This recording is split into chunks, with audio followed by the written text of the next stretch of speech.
Hello. നമ്മൾ ചില ശീലങ്ങൾ ശീലിക്കുമ്പോൾ അത് നമ്മൾക്ക് നിലനിർത്താൻ കഴിയുന്നുണ്ടോ? 2 ദിവസമോ 3 ദിവസമോ അല്ലെങ്കിൽ ഒരാഴ്ചയോ നല്ല ശീലങ്ങൾ നിലനിർത്തിക്കൊണ്ട് അത് ഉപേക്ഷിക്കുകയാണ് നമ്മൾ പതിവ്. ഉദാഹരണത്തിന് എക്സസൈസ് അല്ലെങ്കിൽ ഭക്ഷണം ചുരുക്കുക, അങ്ങനെയുള്ള കാര്യങ്ങളൊക്കെ നമുക്ക് തുടർച്ചയായി കൊണ്ടുപോകാൻ കഴിയുന്നു. അങ്ങനെ തുടർച്ചയായി കൊണ്ടുപോകാൻ കഴിയുന്നുണ്ടെങ്കിൽ മാത്രമേ ഒരു മാറ്റം സംഭവിക്കൂ.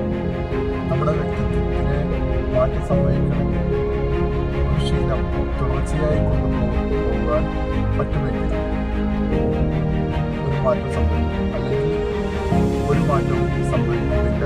ഒരാഴ്ച കഴിഞ്ഞാൽ അതേ സ്ഥാനത്ത്